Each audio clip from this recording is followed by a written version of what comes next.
Hello, everyone, and welcome to not just another episode of Lords of Limited. We've got the Spider-Man crash course here for you. My name is Ben Warney, and joining me on the line, as always, Mr. Ethan School Days Sachs.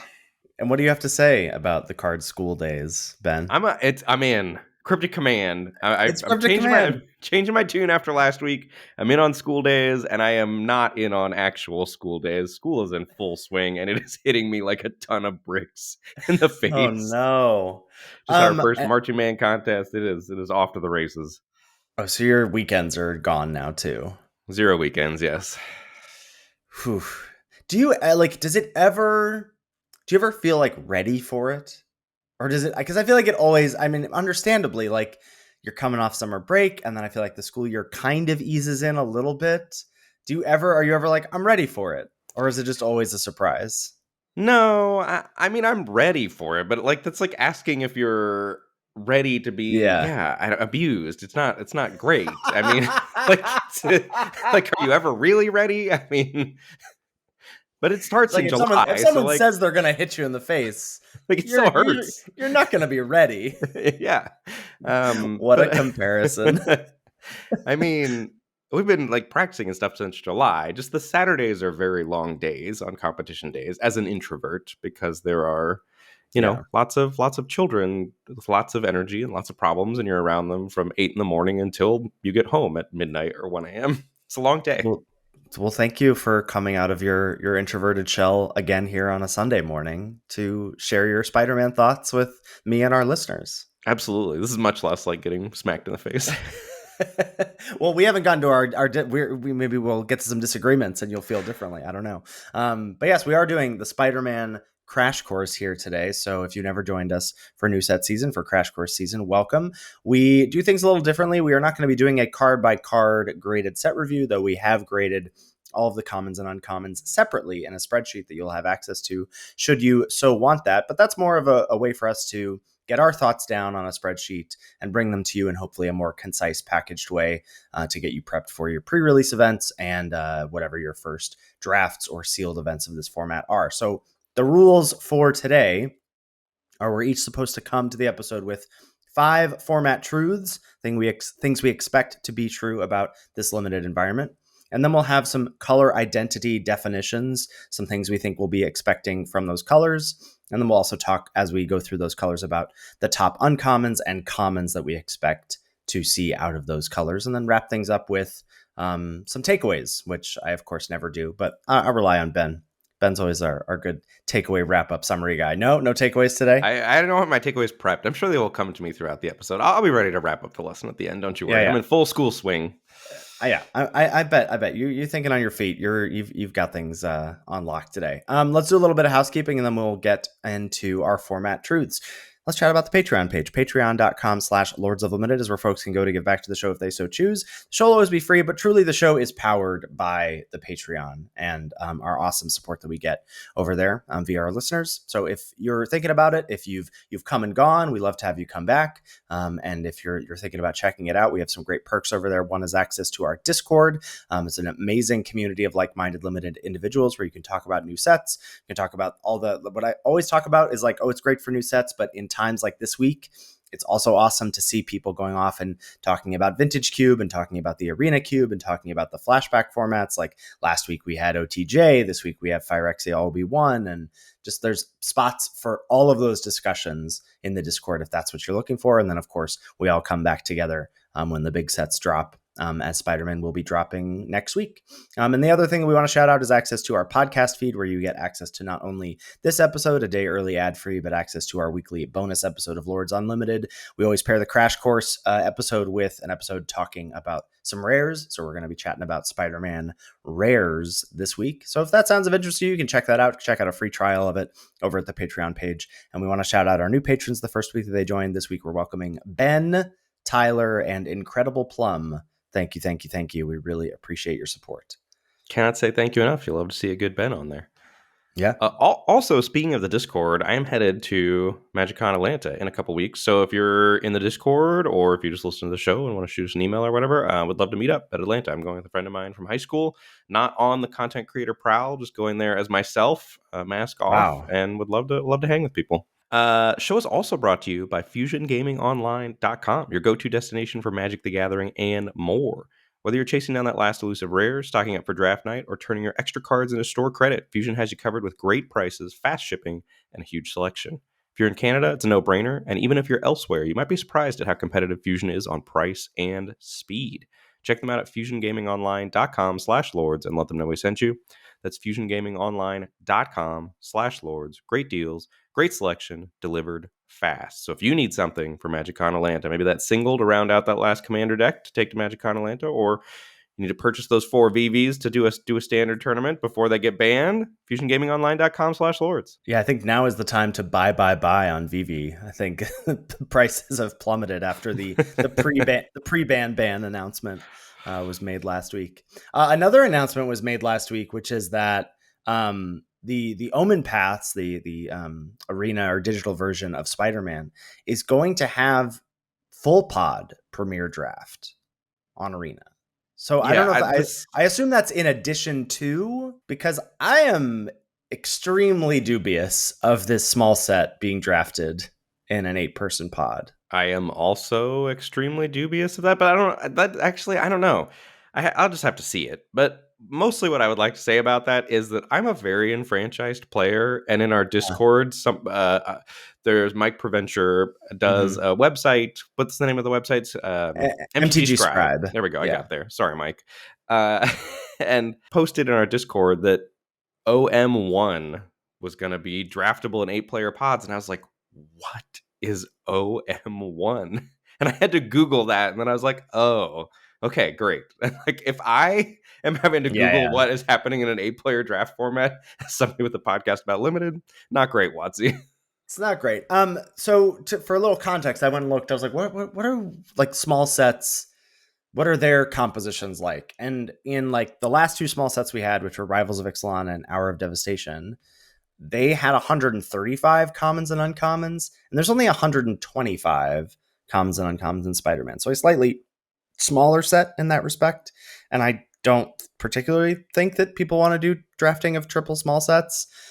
And that was my experience with Ricks and HOU. And I'm a little, I don't know, makes me nervous that they're like, oh, you could do full pod drafts. Like, I don't think that'll be good, but I guess remains to be seen. Yeah, I'm curious. I think mostly I am interested in diving into Pick 2 Draft, like seeing what that's like. I think they said that was what it was going to be, and I was all hyped up for it. And now they're like, just kidding. You can do it the way you've always done it. Right. It's like, and it was, but, and this whole narrative the whole time of it was designed for Pick 2 Draft with 4 people, but sure, you can do whatever you want with it. It's like, okay, well, what is it then? Yeah. So the way I've been thinking about the set in preparation for, looking at the cards and grading them and getting my format truths and all that stuff was under the lens of this 4-person Pick 2 style drafting, which is, I think, how we'll be framing our discussions today. Correct. And I will say, after looking through the full set, there's not a lot of junker commons, which does give me hope for the format. Yeah, that's true. Yeah, not a lot of zeros, I don't think I gave out.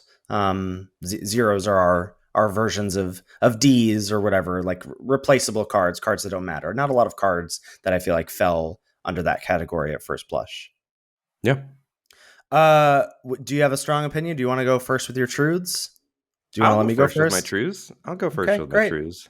Go ahead. Number 1, because of the smaller card pool, a color's depth and flexibility is going to matter at least as much as its ceiling, if not more.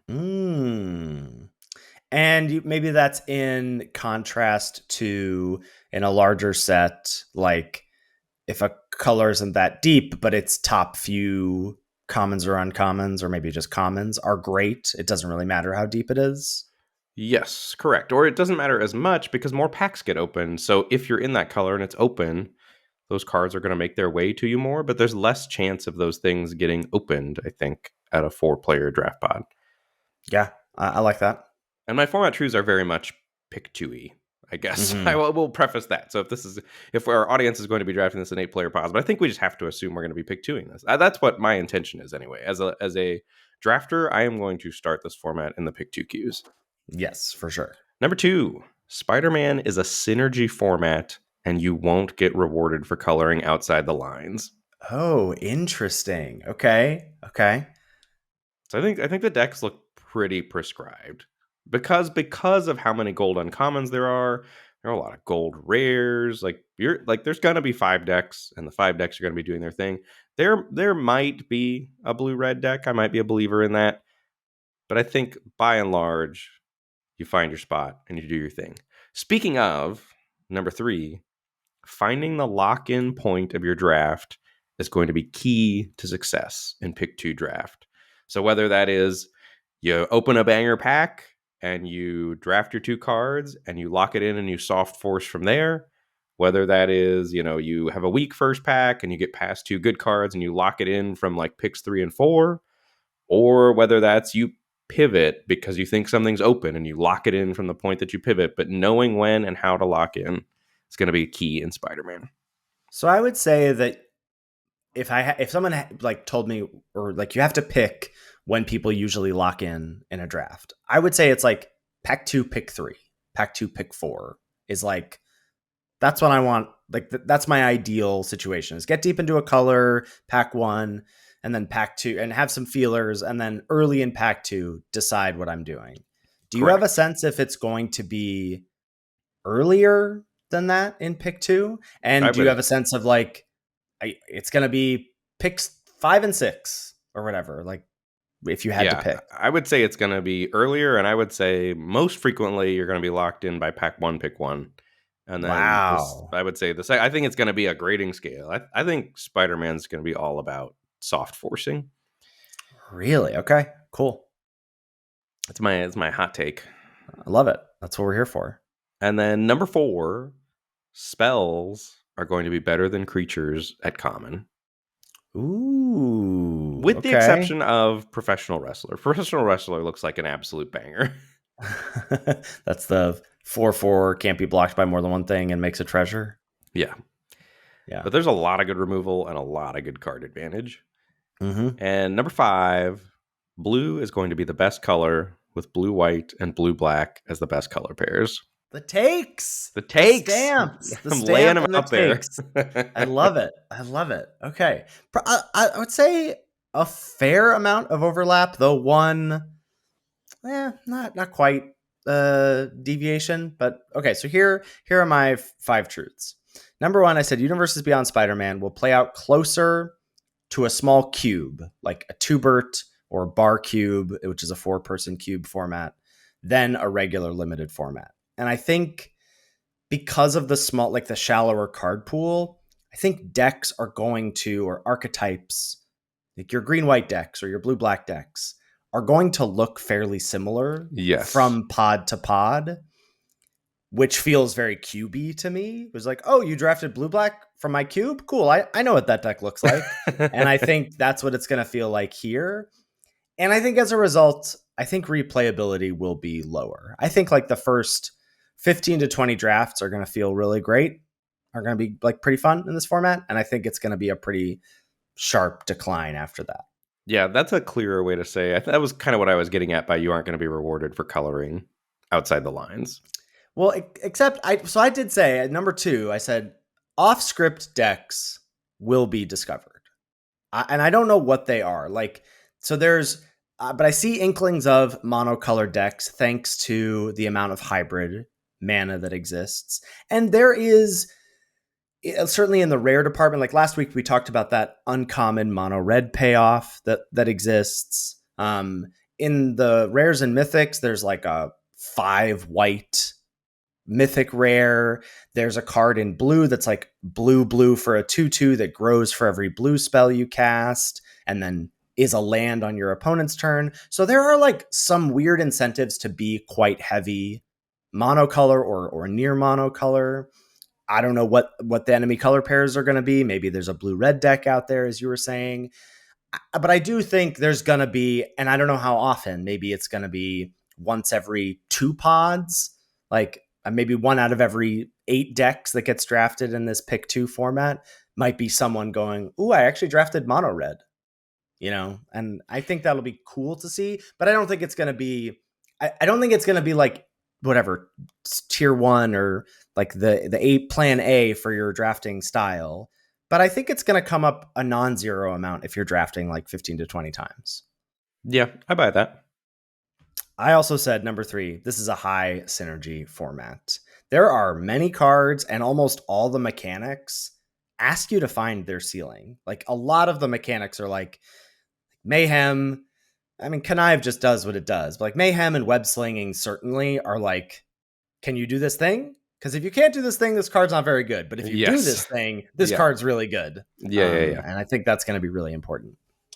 Another similar truth, number 4, reading signals quickly is going to be super important, which I guess maybe is the just one notch over from the set's going to teach you how to force. Because I do think you're going to have to just like act quickly, lock in quickly. I don't think you're going to have wiggle room. But I think then the whatever information you can glean after seeing pack 2 or whatever, pick 3 and 4 and pick 5 and 6, if you can get information out of those picks quicker than you would in a normal draft, I think that's going to be you're going to be rewarded for that. I think we got to go pick 1, pick 2, pick 3, pick 4. Like, and just assume that people know. Like, picks 1 and 2 feels clunky. Picks 3 and 4 Oh, feels clunky. You know what I mean? I don't know. Or maybe we Okay. refer to them as packs by your second pack. Well, no, but Your that's second pack. confusing. No, because Yeah. you're opening 3 packs. That's no good. I don't think picks 1 and 2 sounds clunky to me, Okay. but All right. I'm saying it and you're hearing it, so I'll trust your ear. And number 5, I said that 4 will be the magic number in terms of creature toughness. Gets you out of range of a lot of common removal spells. Shock, deal 2, Pumpkin Bombardment, deal 3, and Scorpion Sting is -3/-3, which is another check mark in the professional wrestler category. Is that it's Yeah, out of except range there of is that. the red burn spell that deals 4. Electro's Bolt is 2 and a red sorcery, deal 4. Mayhem 1 and a red. And that card does look insanely good to me. It looks insanely sorcery speed 3 mana deal 4 looks insanely good to you. Oh, sorcery speed mayhem. Get like a deal 4 draw card for 2 mana sounds great to me when you connive. Blue red's gonna be a deck, baby.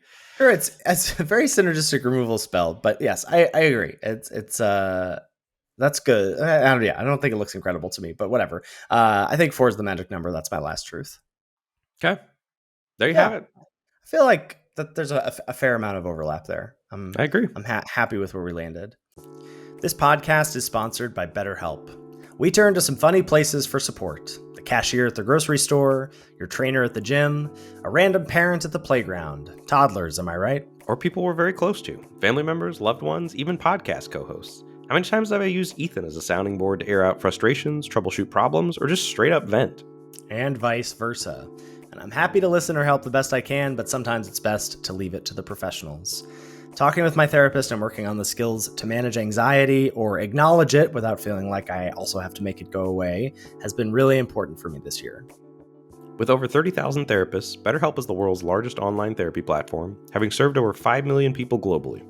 It's convenient too. You can join a session at the click of a button, helping you fit therapy into your busy life. As the largest online therapy provider in the world, BetterHelp can provide access to mental health professionals with a diverse variety of expertise. Find the one with BetterHelp. Our listeners get 10% off their first month at betterhelp.com/lords. That's BetterHelp, HELP.com/lords. And now, back to the show. Let's get on to the colors and talking about some top uncommons and top commons. Because of the smaller nature of this set, we usually task ourselves to come up with the top 3 uncommons of each color, but there's only 7 uncommons in each color, so we only went with the top 2 this time around, and then a list of commons that matter and sleeper commons and all that good stuff. Okay, for white, I said white is looking board affecting, proactive, and strong to me.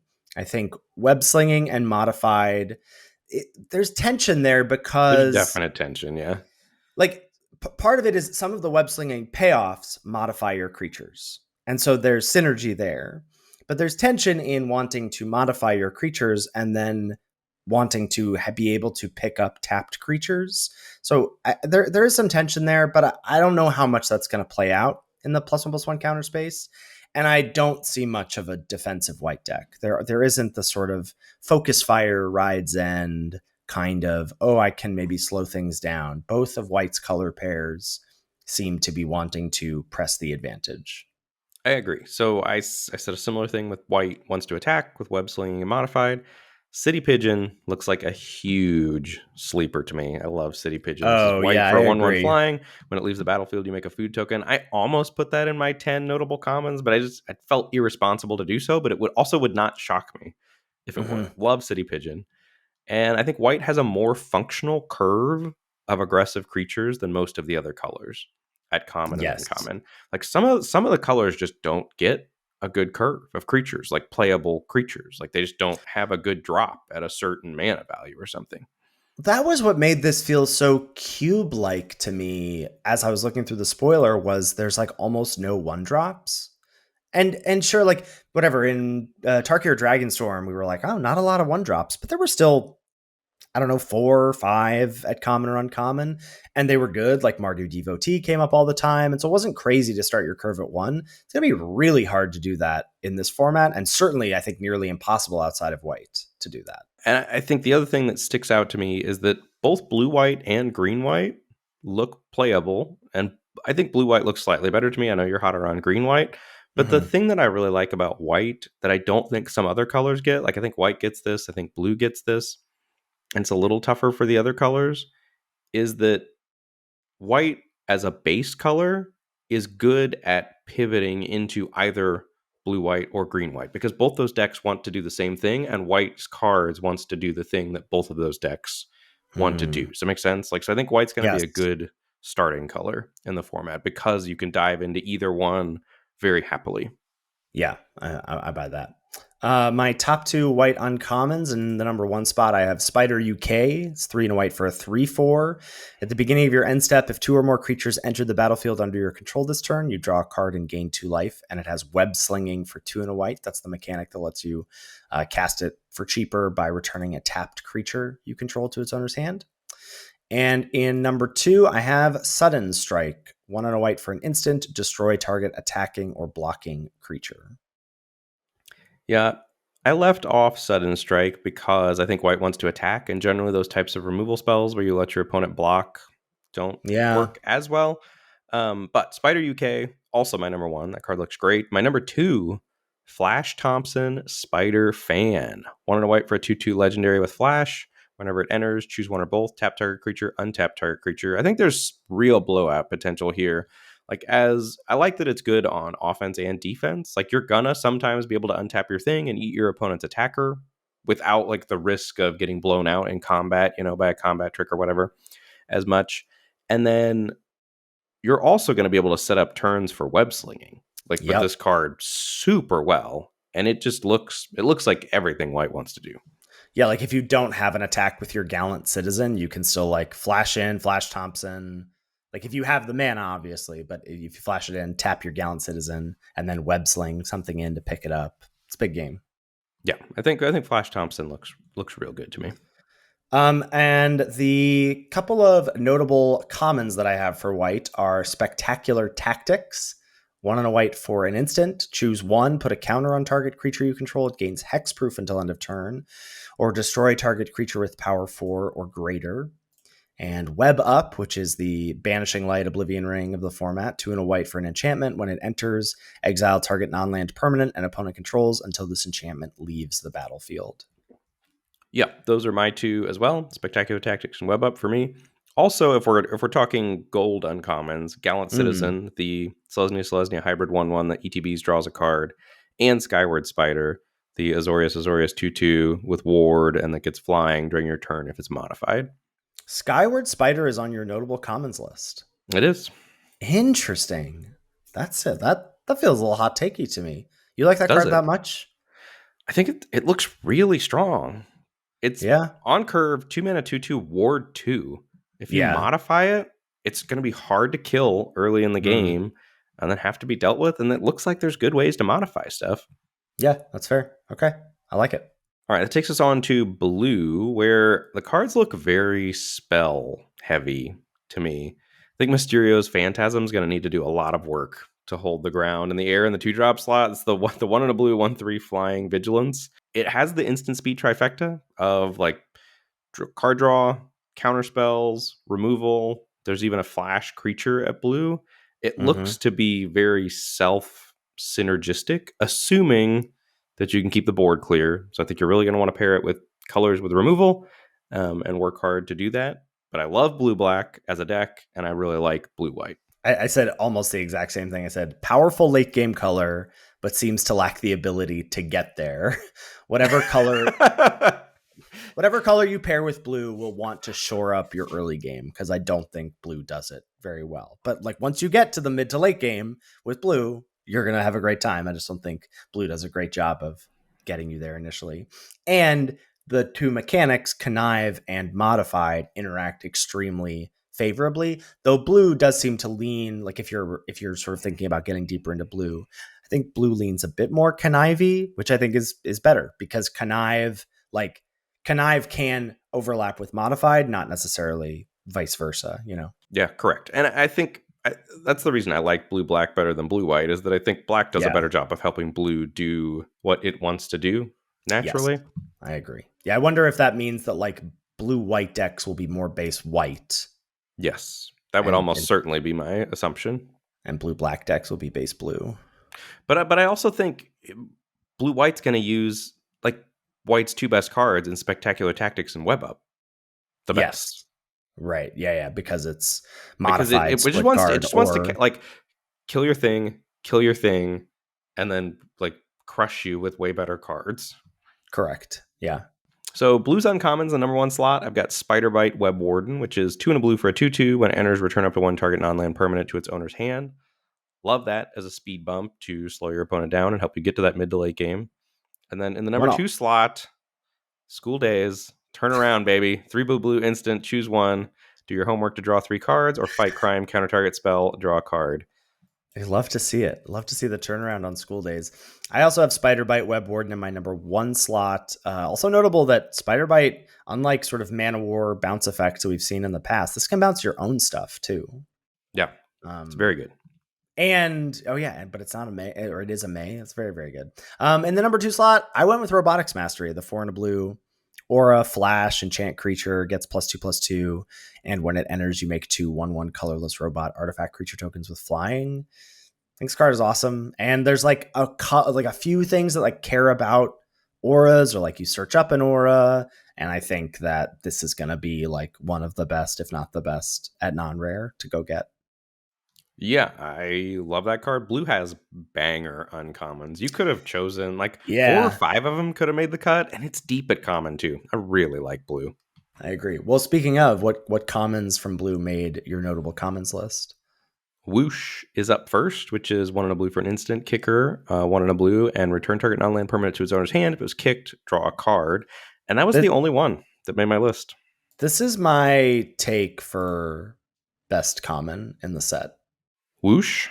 Yeah, because I just think like historically these Into the Royal, Blink of an Eye type cards have been top commons in their respective formats, and just like looking at all of the things that this blowout isn't the right word, but the modified and web slinging do not like getting wrecked by a cantripping bounce spell. If you're setting yourself up to be like, ooh, I bounce my creature with web slinging and whatever, and then I bounce your web slung creature, that sets you back. And if you're working on modifying your creatures and then I set you back, you're also not happy about that. So I agree. Whoosh looks really good. I agree. But that's the only one on my list. But blue's so deep at common. Like there's like the next 5 or 6 commons are all very good too. They're just not quite as good as the best uncommons of other colors, or commons of other colors. I mean, excuse me. Yeah. I put Unstable Experiment in my top commons, which might be hot takey. That's the 1 and a blue instant, draw a card, then up to 1 target creature you control connives. I just think that looks sneaky good to me. I had it there, and then I booted it to get the gold uncommons in, or the gold commons. Mm-hmm. I mean, I keep saying uncommons. Gotcha. Okay, cool. That takes us on to black. I said that black has strong inherent villain synergy. That's one of the, I mean, it's not quite a mechanic, I guess, but like, because blue-black is doing connive, but there's a lot of like villains matter, and black has a lot of villains and a lot of good payoffs for that. There's a great interaction between the overlap of, like, black, I think, has honestly the best overlap of mechanics between connive and mayhem, being able to have a creature that connives, discard a card with Mayhem and then cast that Mayhem card for cheap. That overlap, I think, is really good. It checks a lot of boxes in terms of has interaction, has good threats, has good synergy, and it's an early frontrunner for me as best color. Interesting. Well, this is the first color I think we're pretty substantially different on. Oh, wow. Black to me looks like the haves and the have-nots at Mm. both common and uncommon. Like the top cards are very good, but then it gets shallow really quickly, and the cards just seem very feast or famine to me. Like it's either obviously very good or like, oof, really hoping to not play that card, which makes me think it's going to be a better support color than a better main color, but that it's going to be a very good support color. And I think it's better at supporting blue than supporting red. That's interesting to me. I feel like both Connive and Mayhem and as a result both blue black and black red are look supported to me, and I feel like the villain bonusy stuff that black gets also looks good to me. I agree, but I think the villain bonusy stuff is blue black. Like I just think blue black's way. I think blue black's base blue, and that black is amazing at supporting it. But okay, that's fair. I don't. Does blue have that many villains? Like I feel like the villains thing to me just reads you got deep into black, and then it can either be black red or blue black, and it doesn't really matter. But maybe I'm misremembering. Maybe blue's got a lot of villains too, like Mysterio's Okay. Phantasm, that 2-drop that you want to play as a villain. Like The 2-drop, I want to play that. You're telling me I want to play 2 mana 1/3? You don't want to play a 1 and a blue flying vigilance whenever it attacks you mill a card? That sounds amazing to me. Okay. Man, in on Mysterio's Phantasm. But let's get into Black's cards, because I think that'll help, bolster either of our arguments. Mm-hmm. So top uncommons for me, in the number 1 slot, I have the Spots Portal, which is 2 and a black for an instant. Put target creature on the bottom of its owner's library. You lose 2 life unless you control a villain. The card looks very strong. In the number 2 slot, I've got Tombstone, Career Criminal. Gravediggers are back, baby. 2 and a black for a 2/2 uncommon. When it enters, return target villain card from your graveyard to your hand. Villain spells you cast cost 1 less to cast. It's like what's it called? Old Rutstein from OTJ. Yeah. Return a creature and then your creatures are cheaper. Yeah, those are actually the same. I have the same 1 and 2 black uncommons as you. And so getting into which commons made the cut for the top 10, Scorpion Sting for me, 1 and a black, instant target creature gets -3/-3 until end of turn, as well as Venom's Hunger, 4 and a black sorcery, costs 2 less to cast if you control a villain, destroy target creature, you gain 2 life. I should have the -3/-3 on my notable commons list. It didn't. I don't know how that happened. The 5 mana sorcery speed spell looks clunky to me. But you're just going to have a villain. You're always going to have a villain. You're always going to have a villain? Every card has a villain. And that just lets you gain 2 life? No, that makes it cost 3. Oh, yeah. Okay, 2 and a black destroy something, gain 2 if you have a villain. It's really good if you have a villain, and you're going to have a villain. That's really good. I also have Swarm, Being of Bees. I'm obsessed with this card. The 2 and a black 2/2 Flash Flyer Mayhem single black. I agree. Swarm is also amazing. It's in my sleeper commons, but it could easily be in my top commons. But after those 3 cards, there's nothing that you want to put in your deck really from black.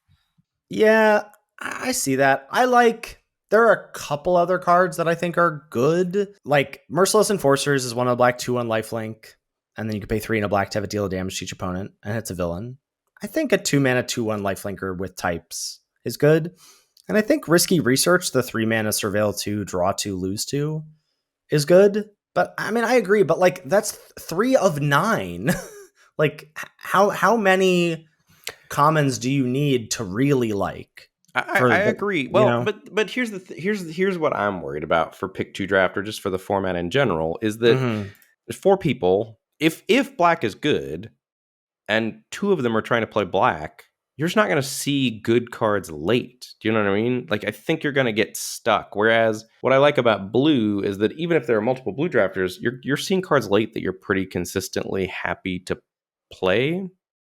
See, I'm looking at Blue's shake. I'm looking at Blue's commons, and I like Blue's commons a lot less than Black's commons. Like, I think Whoosh is great, and I liked Unstable Experiment, but like, I don't particularly care about the rest of Blue's commons. I just think Mysterio's Phantasm as a 2-drop is much better than Black's offerings at 2-drop creature. And I Okay. think that I love Amazing Acrobatics in tandem with all the instant speed stuff. Like, you're going to feel like a god when you hold up Amazing Acrobatics and Whoosh at the same time.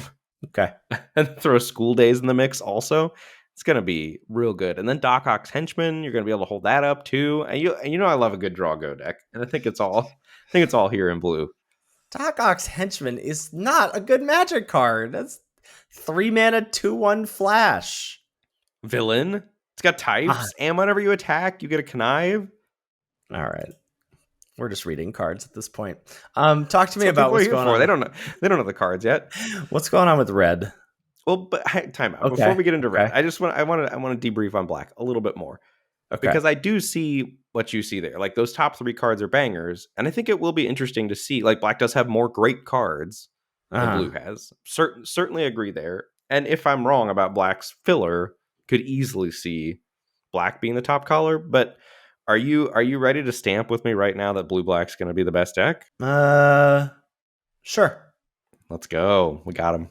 Blue black's the best deck. Moving on to red. So red looks extremely red black to me and not very red green at all. Mm. And red looks like it wants to be hyper, hyper, hyper aggressive.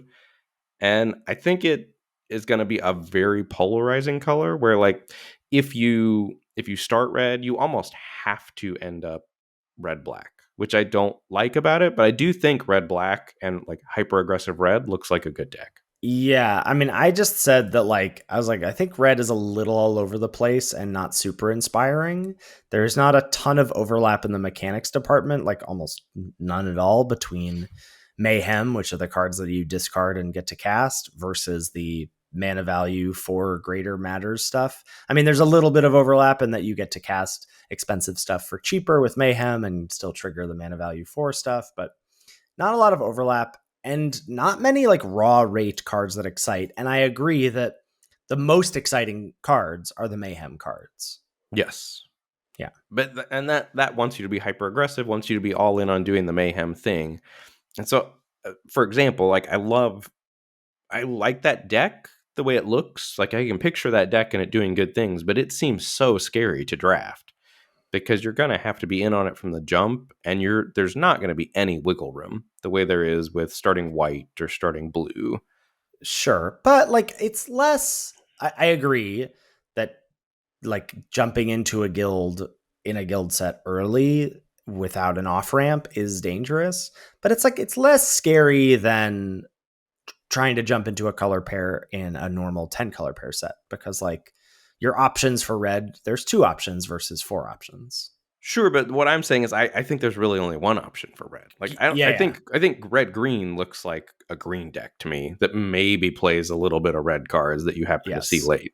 I'm with you there. Okay, so red's uncommons. Number 1, Superior Foes of Spider-Man. 2 in a red for a 3/3 uncommon with trample. Whenever you cast a spell with mana value 4 or greater, you may exile the top card of your library. If you do, you may play that card until you exile another card with this creature. That could So pretty that easily be a rare. Like that's a good card.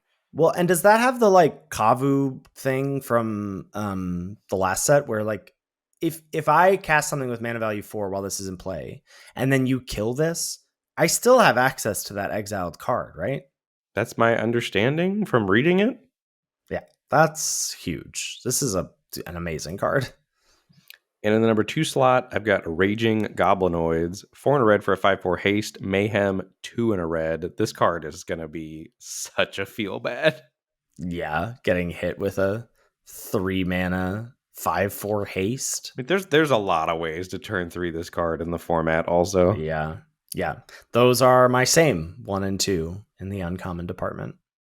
All right, in the notable commons department, I've only got one that made the cut, and it is Electro's Bolt. 2 in a red for a sorcery, deal 4 damage to target creature with Mayhem, 1 and a red. Actually, that's not true. I have like 12 notable commons, and Shock also made the list, but if I have to limit it to 10, I'm booting Shock. I also have Spider Islanders on my list. That's the 3 in a red. It's a 3 in a red 4/3 with Mayhem, 1 in a red.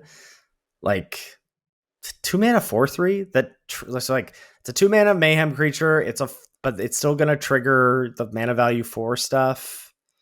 This card's a beast of a like it's basically just the Raging Goblinoid's like younger brother. Yes, I love Spider Islanders as well. I almost put that in my top commons, but again, like for responsibility's sake, I put it in the sleeper commons. But I think that looks really good. And also, last week we had talked about Masked Meower, which is the single Uh-huh. red 1/1 haste, discard a card, sacrifice this creature, draw a card, and we kind of poo pooed it. That card looks really good and really important for red to do the starts with Spider Islanders and the Raging Goblinoids. Because it's free. This is free. Yeah. Yeah. Yeah, maybe you're right. Oh, and that's a boon for red because like no one is gonna pick that card up. No one's going to want that. That's what I mean. Like, I think red does this one thing like really well. This one neat trick you won't believe red can do. Yeah, okay, sweet. That takes us on to green. I said I'm much more excited about web slinging's interaction with the MV4 stuff as opposed to the web slinging and modified interaction. I think green, much like in Edge of Eternities, gets the ability to splash around, and I think will be a crux for some off-theme decks. Like I think green might easily be able to be like, oh, and there's a 5-color green deck, and there's a way to get into blue-green and splash around or whatever. I think green's going to let you do that. I think this plus access to, in my mind, the two best hybrid commons in Gallant Citizen and the Mana Dork, the one red-green 2/2 reach, tap for a red or green. The fact that those two colors overlap in green make me think that getting deep into green is desirable. The two gold cards overlap, Gallant Citizen and Spider Just Manifestation?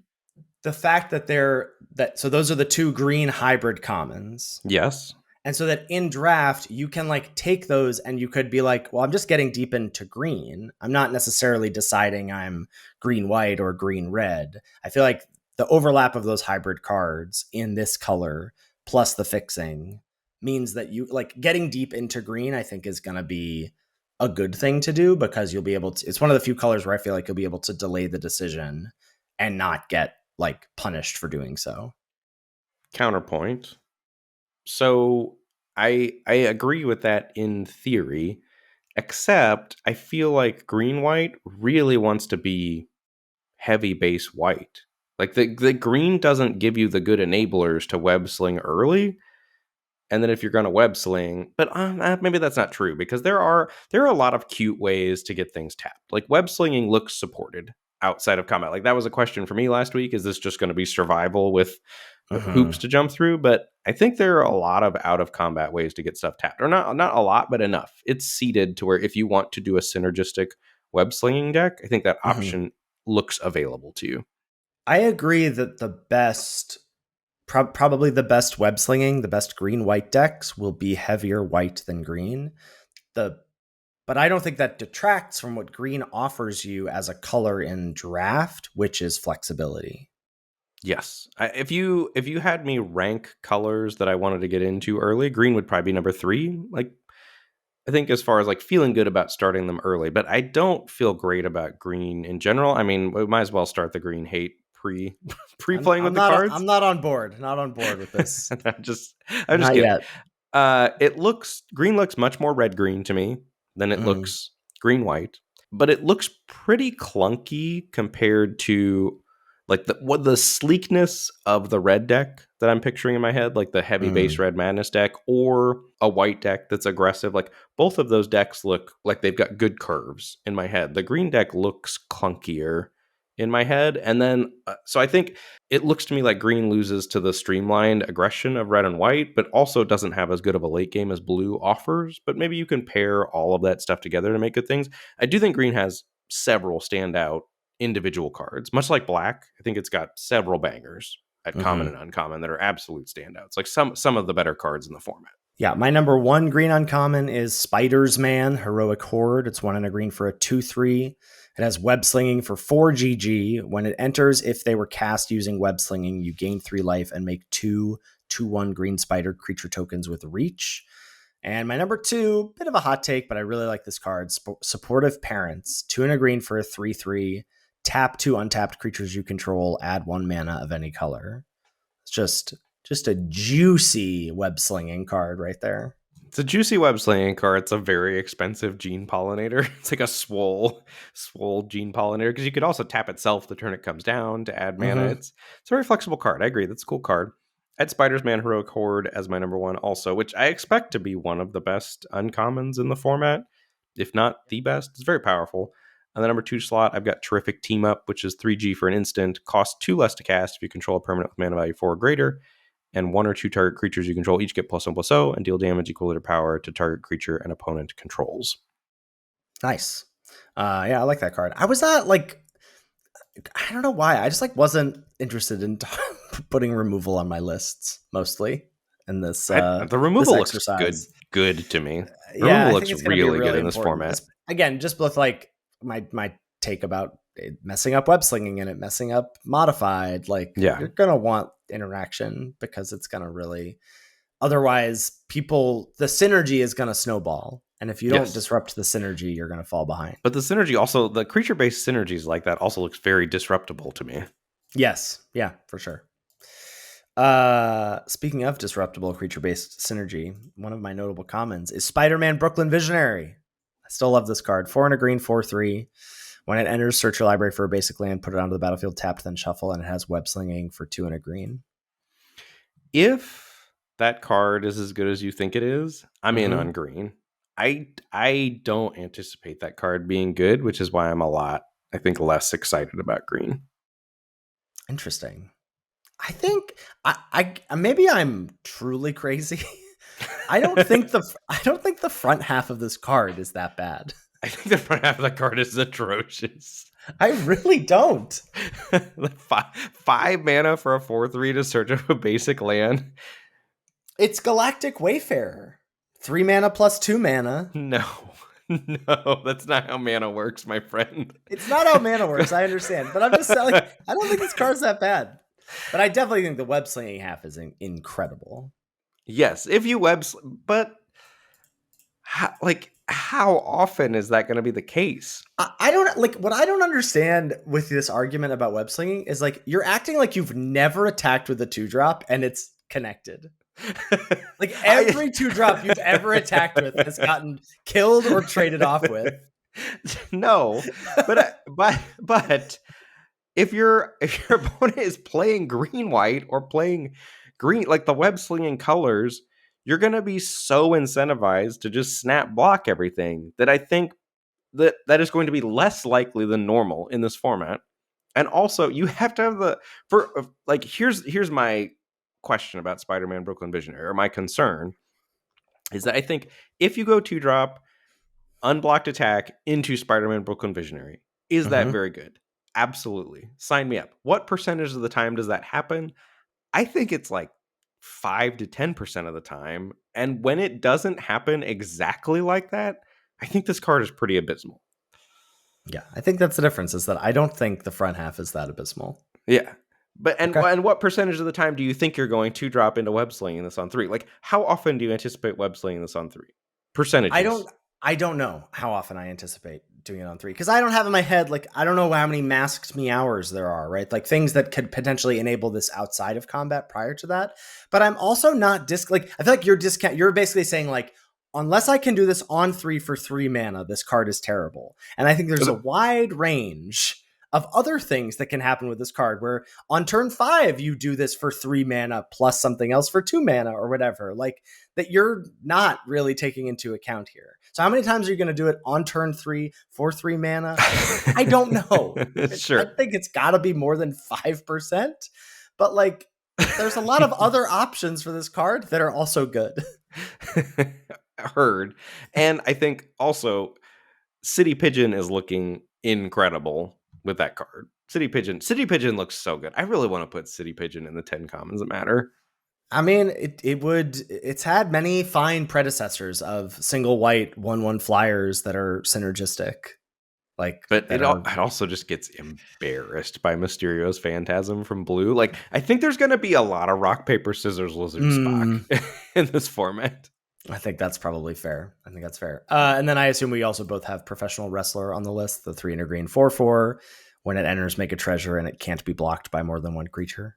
Yeah, that's what green wants to do to me. Just play the 2-drop ramper into professional wrestler and profit. That's insane because then you have 2 mana remaining. You could play a Yeah. 2-drop with the Yeah. treasure and the Yeah. wow. That's pretty gnarly. Okay. Oh yeah. So then the notable common hybrid commons. I have the 2 green ones: Gallant Citizen, the 2 mana 1/1 draw card, and Spider Manifestation, the 2 mana 2/2 reach mana dork that untaps when you cast a thing with mana value 4 or greater. Yeah, that card, it looks very good to me as well. That would be my pick for one of the better commons. Yes. Just assuming that you can get professional wrestlers. And it's interesting that I like blue the best and only have one blue common in Whoosh on the list. But I think a lot of the other colors are shallower than blue. Like their top end is higher, but their bottom is a lot worse. Mm-hmm. Well, and that was something we saw in Edge. I mean, Blue's uncommons were like all bangers, but Blue's commons, like you had Cryogen Relic, and then a bunch of stuff that wasn't bad, was synergistic, was supportive, but wasn't flashy, wasn't notable. And so that doesn't necessarily mean anything about a color's power. Right, right. We've alluded to, let's chat about maybe, well, let's do sleeper commons because I feel like we've been talking about City Pigeon a lot, and City Pigeon is on both of our sleeper commons lists. City Pigeon is top of my sleeper commons list. It's number one. This Single is white the for a 1/1 yeah. flyer. When it leaves the battlefield, create a food token. We're gonna be. I feel like we're gonna be saying the name City Pigeon a lot. Except we're gonna be saying whatever the OM1 version of City Pigeon is. Lucky for us, it's also City Pigeon. Is it? Let's go. Yes. The key here, I mean, the key is one that it's a 1 mana 1/1 flyer in a color where its 2 overlapping mechanics are either modified, so suiting up a 1/1 flyer is great, and web slinging is also great to have a cheap evasive threat that you can tap. And then bonus points for web slinging is that this says when it leaves the battlefield, you make a food, not when it dies. So web sling it, you get a food too, is big game. The other card that I was like, oh, this says leaves, is Selfless Police Captain, which is on my sleeper list. It's 1 and a white for a 1/1.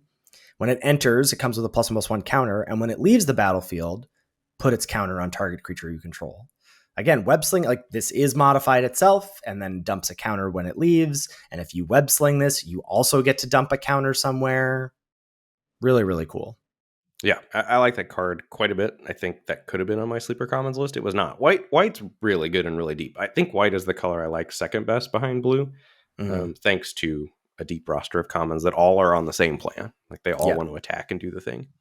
I have another white common on my list, which is Daily Bugle Reporters. 3 and a white for a 2/3. When it enters, choose 1. Either puff piece, put a +1/+1 counter on each of up to 2 target creatures. And notably, it can put a counter on itself and one other creature, which variations of this card have not always been able to do. And this is historically a very strong type of card. And then it also has another mode, which is return target creature card with mana value 2 or less from your graveyard to your hand. So it can also be a Gravedigger. I think Daily Bugle Reporters looks excellent to me. Yep, I'm in for that card. I kind of am talking myself into white being the best color right now. White looks really good. Yeah. It's got two good removal spells and a good suite of creatures at common. Mm-hmm. And some baller uncommons too. Yes. Like engine-y cards at uncommon. I don't know if this is a sleeper card, but it did catch my eye. And maybe this is just off the heels of the Mystical Dispute episode where Carl went off the rails talking about 42 cards. But I put Oscor Research Team on my list. This is 3 and a blue for a 1/5, and it has an activated ability of 6 and a blue, draw 2 cards. Do you think this card is just straight up garbage? I do think that card is just straight up garbage. Okay. I mean, yeah, it's not synergistic in either half. That is my least favorite of all blues cards, I think. Really? Yeah. I don't know. That's interesting. But it's got a butt, draw some cards. I don't know if it's sleeper. It was just a card that I was like, is this anything? It sounds like you think it's nothing. I think it's nothing, but I have no doubt that you or Carl will be playing some 48 card brews with some Oscorp research teams. Yeah. But yeah, that does. It looks like there's a lot of ways for blue to draw cards, and that is not one that I will ever be putting in my deck. Would be my prediction. Okay. But maybe. I highly doubt it though. Okay. All right. Is that your only blue sleeper? Yeah, my sleeper list is pretty shallow because I was like I don't need to talk about removal. Like removal's not a sleeper. Sure. Yeah. You know. I really like Amazing Acrobatics, which is the one blue counter spell, tap up to 1 or 2 target creatures. I think that card looks Okay. So very you cool. were, again, really low on this last week. You thought this was garbage. That was before seeing how good the removal was and how good blue's card draw, counter spell, instant speed stuff is. Like, I But think this is a package. has your tune changed? Like, is this effectively cancel for you? Like, has your tune Yeah, changed I about? anticipate Yeah. caring about the tapping 1 or 2 target creatures significantly less, but I think that's Okay. all upside on the card. Okay. Dogok Sinister Scientist. This is the 4 and a blue 4/5 hexproof. If there are 8 or more cards in your graveyard, no, 8 or more cards, it turns into an 8/8. And as long as you've got another villain, it has hexproof. But that card looks very strong to me as a finisher in blue. Mm-hmm. And then I've also got Unstable Experiment on the list. Yeah, that's the like one in a blue cantrip plus something can connive. Yes. That's another. Oh God, City Pigeon on 1, Unstable Experiment on 2. 2, yeah. It's good stuff going on in this format. There's a lot of cool cards in this format. Yeah, I agree. I think, like I said, I think the first 20 drafts is going to be fun, provided it's pick 4-person pick 2. This whole premier draft with 8 people thing, it's still very skeptical about.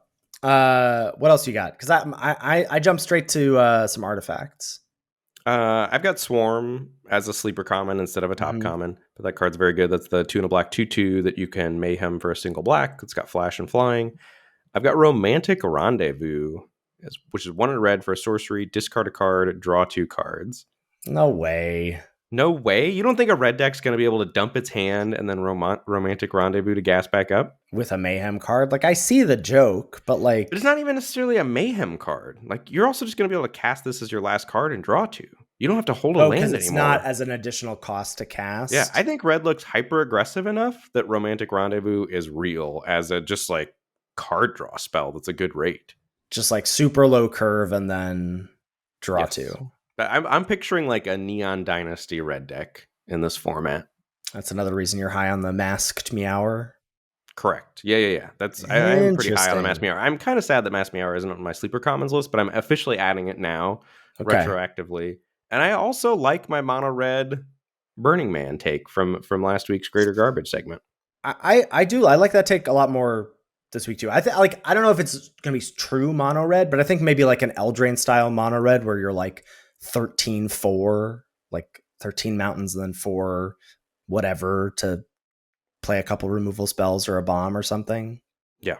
And the last one is Spider Islanders, which I also have my sleeper commons instead of my top commons, but I love Spider Islanders as well. A little sad that you picked that one out. That means other people probably are also. I thought that was going to be a hidden gem. I love how I'm like the conduit for the masses. Anytime I'm like, you're like, well, if stupid Ethan can figure it out, then obviously the masses. That is not what I meant. I heard you loud and clear. Any green sleepers? No green sleepers for me. Green does what it does. It's got good cards and not good cards. I got a couple artifacts that I really like. I like these. I don't like all the cycle of artifacts, but 2 of them I really like. Eerie Gravestone is the 2-mana artifact that cantrips, and then 1 in a black, sack it, mill 4. You may put a creature card from among the milled cards into your hand. 48 deck cards incoming. Yeah, I guess. I don't know. Just like, that's 2 cards right there. It's good. And then Subway Train is the 2-mana 3/1 vehicle, crew 2. When it enters, you can pay green. If you do, search for a basic land, reveal it, put it into your hand, then shuffle. I think that card's really good. Really good. Yeah, so like just because I think 2 and a green 3/1 crew 2 vehicle that searches up a basic is good, and then on top of that, the fact that this lets you web sling without attacking is also very good. I agree. Green, white, gold card though, right? I don't think so. You think it's a green, red card too? But what I'm trying to say is I think green is the 6th deck. Like, so I don't think it has to be green, white or green, red. I think it'd just be green soup. Okay. There are tools for green soup here, and green has enough. Like, there's just good stuff in green that web slings. I don't need it to be green, white or green, red, and so like all of that adds up to. I just think green wants this card a lot. A lot. So, talk to me about when you expect to be picking it. I don't think you're going to have to spend that high of a pick on this card, do you? Or do you think it's that good and that once people, because I would expect that this is off most people's radar. That's why it's a sleeper. So That's why if I put it on my sleeper list. Touche. Isn't that the definition of a card that I think is good that will be underrated? That is, in fact, the point of the list. Did I do the assignment? You did great. Mr. Werney? So proud. So yes, I don't. How highly do I have to pick it? I don't know, but I don't think I'd be mad. Like if I picked a green rare, or like 2 good green cards, 1 and 2. I don't think I'd be mad taking this in the 3-4 slot. That's fair. I think I like that. The 1-2 slot, the 3-4 slot. Can we do that? Sure. Yeah, I'm in on that. And I think this is the best of the cycle of artifacts. Subway Train. I agree. Yeah. Yeah. Yeah. I don't know. Maybe it's not as good as I think it is, but I'm kind of in on it. This looks like a smaller version to me of the card from Ether Drift that flew under the radar for a while. That had the really expensive crew cost, but it lets you search up a basic. Marshall's Path Cruiser. Yeah. This looks like a mini version of that to me. Yes. Yeah. Well, the thing that Path Cruiser did in that format that was really pushing over the top was it let non-green decks have a 6/5. So this doesn't do that, but it does let you do is but it's got like a relevant body on blocks, and it does like it gets you a land and does a lot of other things, and is eventually probably going to trade off for something. And you know what that sounds like to me? It sounds like a golden egg to me. A golden egg subway train. Oof. Maybe. I mean, there's not. What else is there? There's the little spider crab or whatever, the 2-mana 2/1 reach that tops a land. I mean, that's the sort of obvious. Oh, we can have colored golden eggs. Masked Meower could be a golden egg. I doubt that is true. We can. Yeah, we can. City Pigeon, golden egg? It's probably going to be too good. It's too good, I think. Yeah. Yeah. Should we round things out with some multicolor uncommons? Oh, yeah, please. Let's do. Of which there are a lot, right? There's 3 from each color pair. So for us to have just a list of top 3 is probably too shallow. But gives us a chance to talk about some of them. In the number 1 spot, I have Spider Girl, Legacy Hero. It's green-white for a 2/2. During your turn, Spider Girl has flying. And when it leaves the battlefield, you make a 1/1 green and white human citizen creature token. In the number 2 slot, I have Scarlet Spider Kane, which is black-red for a 2/1 with Menace. When it enters, you may discard a card. If you do, put a +1/+1 counter on this creature. And it has Mayhem for a hybrid red-black. And then in my number 3 slot, I have Web Warriors. This is 4 and Selesnya hybrid for a 4/3. When it enters, put a +1/+1 counter on each other creature you control.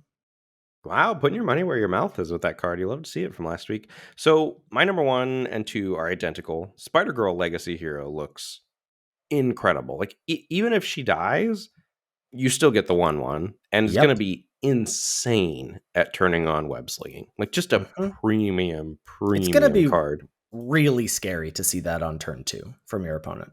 Correct. And Scarlet Spider as well is going to be an absolute banger in this red Mayhem deck. And red black also. It's just a fantastic card. Both of those are excellent Magic the Gathering cards. I think those are a clear number 1 and number 2 going into the format. My number 3, I picked Morbius the Living Vampire, which is 2 blue-black for a 3/1 flying vigilance lifelink. You can pay blue and black to exile it from your graveyard to look at the top 3, put one of them in your hand, and the rest on the bottom of your library in any order. As a nod to, I expect blue-black to be the best deck, and I really like this as blue-black's best gold uncommon. Yeah. Is there any, do you feel any type of way, and I feel like, I can't remember what the set was where I, got myself in a tangle thinking that hybrid mana was going to matter more than it did. I was like, I feel like I always want hybrid mana to be like, you can delay the decision or whatever. But I do think with it being 5 color pairs, not really 10, and it being a smaller card pool, that the hybrid mana costs are going to add something. And I don't think they're all going to be created equal, but I think hybrid mana, which is one of the reasons I like the Web Warriors, is it goes in 3 decks potentially, and that there's a lot to be said about that. I feel like that's fair. I think I value it less in the smaller format than I would in a bigger format. I and I could be wrong. Pick two draft, I think, is going to be really interesting to dive into, and I am honestly excited to dive into pick two drafts.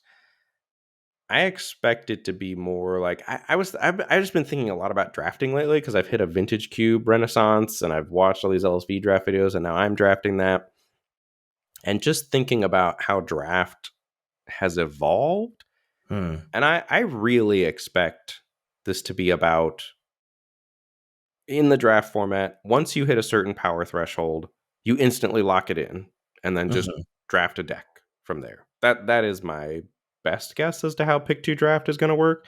And if that's the Gotcha. case, I'm less interested because I think because the card pool's smaller, you're less interested in trying to read signals Mm. unless nobody is in your color pair. Like I think if you can achieve that, but there's also just no guarantees of that or the cards being open. So I think as soon as you hit a power level threshold, you're going to lock it in and come what may. And so I think but there is something to be said for the hybrid stuff being, I think it will be good in that sense, in that once you've locked in, you'll be able to get these cards and put them Mhm. in your deck. But I am less interested in starting flexible unless I have a really low power point that I'm Right. starting from. But you think that's got to happen some amount of the time? Some amount of Like, the time, yeah.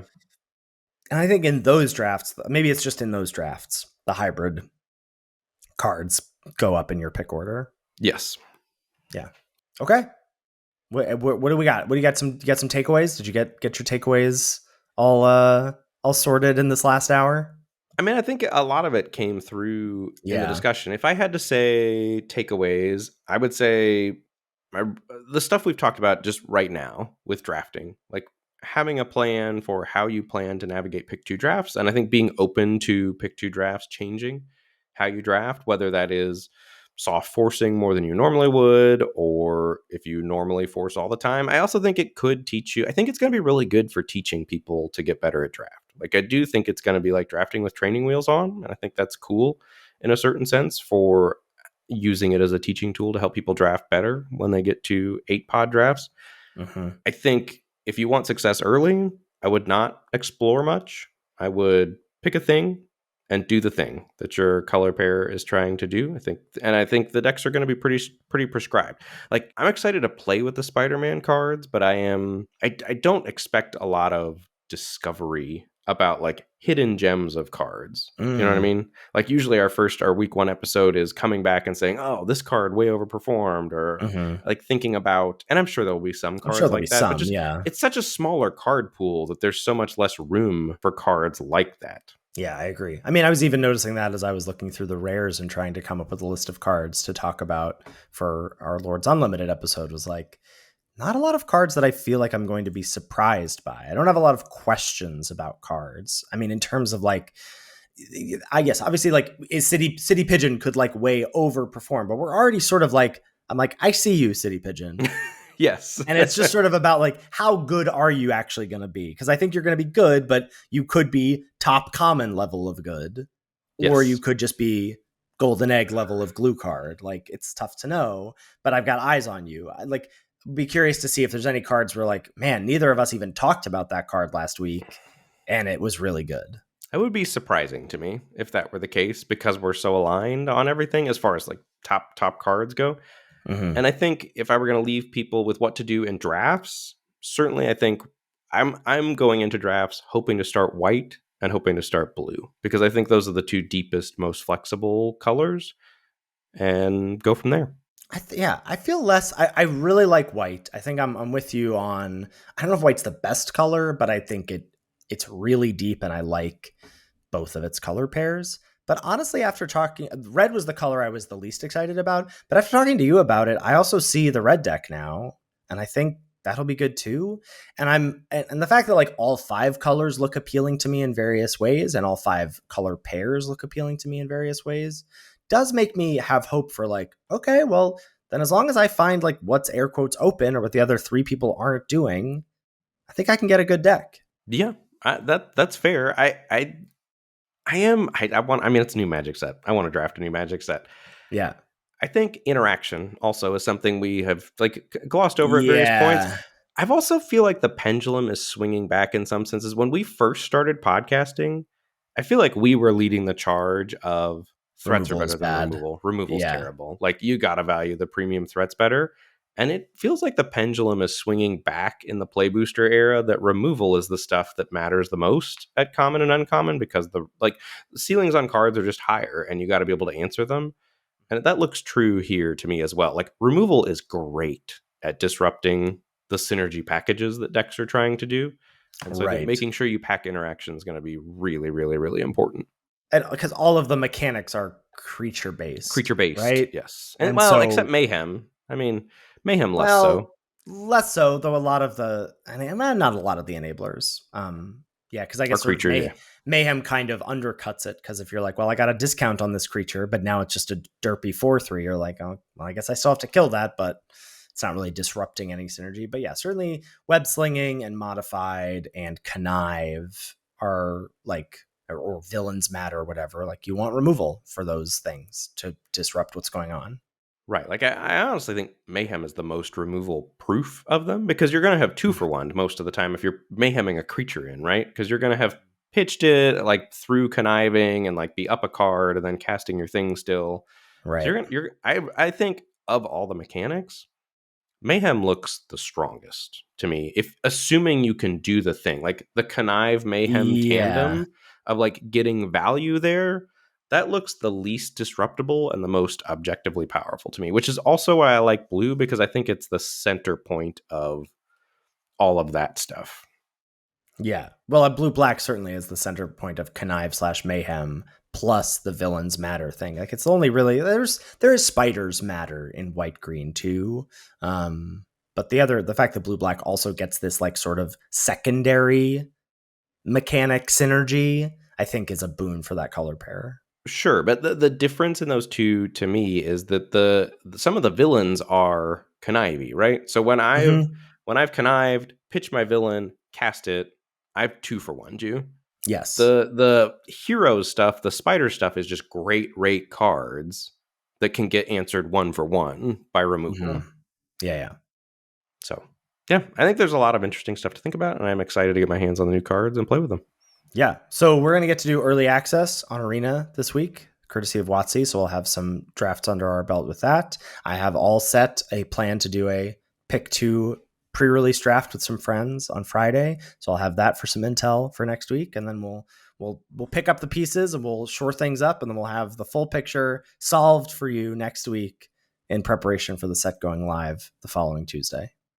And for all you people going to Atlanta, we'll have the tech for you. Oh, that's right. But how? I guess that's just for on-demand stuff because it's not the PTQ.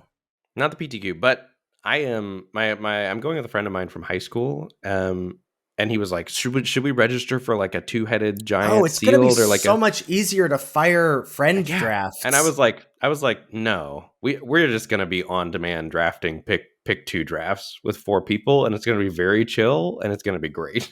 Oh, that is. I hadn't thought about that. Like the difference between finding 4 people versus finding 8 people is massive. Yeah, there's not going to be like, we have 6, we need 2 more. Yeah. Are you going to be here in 10 minutes or an hour? Yeah. Like, just kind of have your 4 people walk up and be like, we want to do an on-demand draft. Yeah. Oh, that's great. Love it. Sick. Yeah. Okay, cool. I'm excited.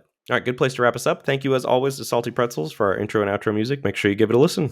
You can find all of our content at lordsoflimited.com. We've got links to our episode backlogs, our YouTube channel, our Twitch streams, respectively, our Patreon page, our merch, all of that available at lordsoflimited.com. If you've got any feedback about the show or any questions, shoot us an email at lordsoflimited@gmail.com.